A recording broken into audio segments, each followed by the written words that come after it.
ધસી આવતી હતી. તેમજ ભારે હિમવર્ષા થઈ રહી હતી.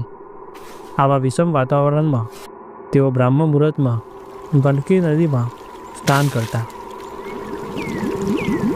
પછી મુક્તિનાથના દર્શન કરતા અને ભરતકુંડ પાસે આવીને એક પગે ઊભા રહીને તપ કરતા. તેઓ ઘણું ખરું નિરાહાર રહેતા, ક્યારેક ફળ જમતા તો ક્યારેક પાણી પીને રહેતા.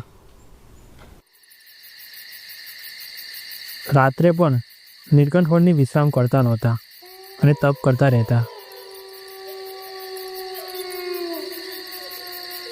આવું કઠિન તપ નીલકંઠવર્ણીએ 2 મહિના અને 20 દિવસ સુધી કર્યું હતું. આવા જ 1 મિનિટના પ્રસંગ માટે પ્રમુખ પ્રસંગમ ચેનલને સબસ્ક્રાઈબ કરવાનું ના ભૂલશો. આ વિડીયોને લાઈક અને શેર કરશો, તેમજ કમેન્ટમાં જય સ્વામિનારાયણ લખવાનું ના ભૂલશો. જય સ્વામિનારાયણ.